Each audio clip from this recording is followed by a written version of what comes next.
Monsieur le Premier ministre, il paraît que vous vous êtes imposé au président de la République en le menaçant s'il refusait d'accéder à votre nomination. On peut donc dire que votre mandat est marqué par le sceau du chantage. Et c'est ce chantage que vous infligez désormais au peuple pour lui imposer une politique qu'il a pourtant refusée à de multiples reprises. En vérité, vous vous fichez bien de la stabilité du pays. Vous l'utilisez comme un prétexte pour imposer la continuité d'une politique. La preuve, vous avez volontairement reporté l'examen parlementaire de la loi sur Mayotte pour le faire débuter après la première motion de censure contre votre gouvernement, et vous avez refusé de déposer immédiatement une loi d'urgence pour que soient votées des mesures budgétaires consensuelles. Elles auraient déjà été adoptées à l'heure où l'on se parle. Mais vous préférez gouverner par la peur et braquer sur la tempe des oppositions le revolver de la paralysie du pays. Pourtant, c'est bien le président de la République qui sème le chaos. Il a gaspillé 3 premiers ministres en 1 an. Vous êtes le 4e et vos heures sont déjà comptées. Vous êtes en CDD. Vous tomberez aujourd'hui ou dans quelques jours, car l'entêtement du monarque à s'accrocher au pouvoir malgré le vote des Français condamne le pays à une instabilité durable. Seul son départ et le retour aux urnes permettra de sortir le pays de l'impasse dans laquelle il l'a plongé. Monsieur le Premier ministre, le roi Henri IV était notamment connu pour son attrait pour la ruse. En fidèle admirateur, vous vous êtes donc livré mardi à un bel exercice d'enfumage. En vous présentant comme un novice, vous pensiez peut-être nous intoxiquer. Mais après 7 ans de macronisme, nous avons acquis une très large expérience à ce sujet. Je veux donc mettre en garde contre vos manipulations. Non, il n'y aura pas de changement de politique budgétaire.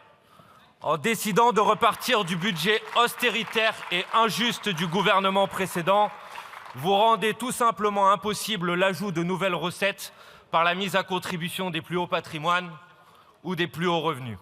Vous vous apprêtez donc à nous imposer 15 milliards de coupes supplémentaires qui pèseront sur le pouvoir d'achat des Français, sur nos services publics et sur les investissements indispensables face à l'urgence climatique.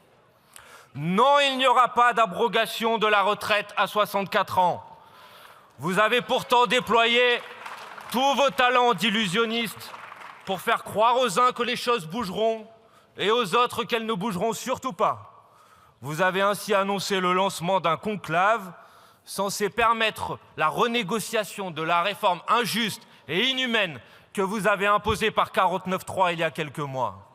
Mais vous avez pipé la discussion en augmentant artificiellement le déficit du régime de retraite, en y intégrant la somme versée par l'État pour payer les retraites des fonctionnaires. Et vous avez bloqué immédiatement toute remise en cause de l'âge de départ à 64 ans ou de la durée de cotisation en offrant un droit de veto au MEDEF. Vous avez, Monsieur le Premier ministre, inventé la négociation où on est perdant à tous les coups. Unanimes pour demander l'abrogation de votre réforme, les syndicats de salariés pourront soit y renoncer pour se mettre d'accord avec le patronat, soit y renoncer parce qu'ils ne sont pas d'accord avec le patronat et que la réforme restera alors en l'état. Face je gagne, pile tu perds. Qui peut croire sincèrement ici qu'il y a une quelconque avancée pour les Français qui ont rejeté dans la rue comme dans les urnes la retraite à 64 ans?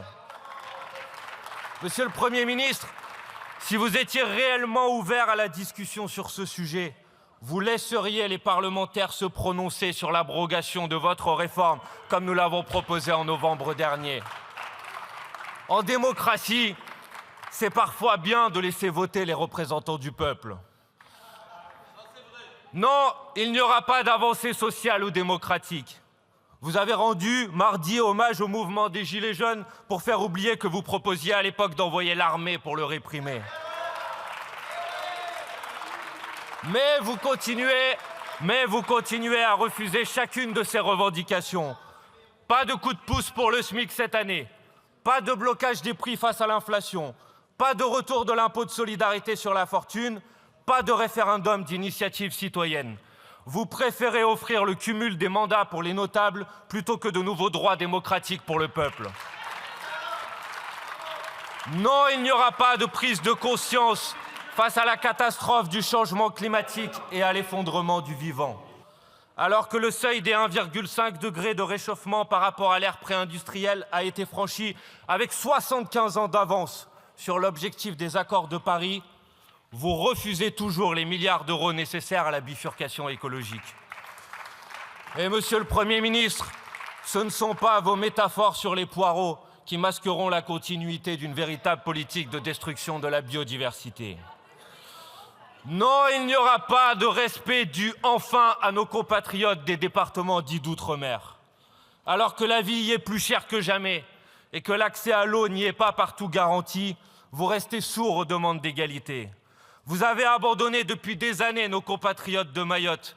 Et quand le gouvernement s'y rend aujourd'hui, c'est pour partir en tournant le dos aux habitants qui demandent des comptes sur la réponse de l'État aux ravages du cyclone Chido. Non, il n'y aura pas de rétablissement de la voix de la France sur la scène internationale. Vous n'aurez rien fait pour arrêter le génocide à Gaza ou protéger le Liban des attaques du gouvernement d'extrême droite de Netanyahou.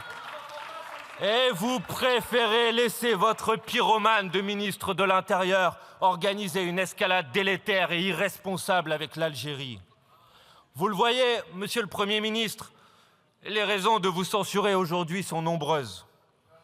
Mais certains dans cet hémicycle, élus pourtant pour en finir avec le macronisme, s'apprêtent aujourd'hui à sauver votre gouvernement et à servir de béquille à la continuité de sa politique. Ils prétendent qu'il faut attendre de voir quelques jours ou quelques semaines. D'ailleurs, certains sont tout simplement absents au moment où sera votée la motion de censure contre votre gouvernement. Ils prétendent qu'il faut attendre de voir quelques jours ou quelques semaines. Quelle ridicule justification! Nous connaissons tous des orientations politiques de ce gouvernement, de ses grandes lignes budgétaires et de sa composition, incluant des anciens premiers ministres de Macron, des mercenaires sans conviction et des ministres de la droite extrême. Mais surtout, quelle irresponsabilité de prétendre vouloir attendre encore quelques jours ou quelques semaines. Pensez-vous que le pays peut se payer le luxe de vos atermoiements? Pensez-vous que nos concitoyens peuvent perdre encore plusieurs semaines dans une comédie où l'on fait semblant que tout va changer pour que rien ne change et que nous nous retrouvions dans un mois au point auquel nous sommes aujourd'hui? Ce n'est pas sérieux. Chacun se trouve donc à cet instant devant ses responsabilités et sa fidélité aux engagements pris devant le peuple. Françaises, Français, notre pays n'est pas condamné à perpétuité au macronisme. Nous sommes aujourd'hui dans ce clair-obscur d'où surgissent les monstres dont parlait le philosophe italien Antonio Gramsci. Ce gouvernement de briques et de broc en est la plus cruelle démonstration. C'est l'ultime affront d'un président ivre de son pouvoir. Monsieur le Premier ministre, les jours de votre gouvernement de malheur sont comptés. Quand il tombera, le monarque suivra. Et alors, dans ce grand pays de France, ce peuple méprisé et martyrisé pourra reprendre le contrôle de son existence. Il pourra en finir avec une 5e République à l'agonie. Il pourra organiser le grand partage plutôt que le grand saccage et garantir à chacun la dignité à laquelle il aspire. Il pourra faire face à ce défi du siècle qu'est la catastrophe écologique qui rappelle désormais chaque semaine sa brûlante actualité. Il pourra enfin être aux yeux du monde cette pointe avancée de l'humanité dans la lignée de la grande révolution de 1789. Comme il l'a fait lors des dernières élections législatives, le peuple pourra refuser de s'abandonner aux tentations malsaines de la division et du racisme auxquelles vous pavez malheureusement le chemin.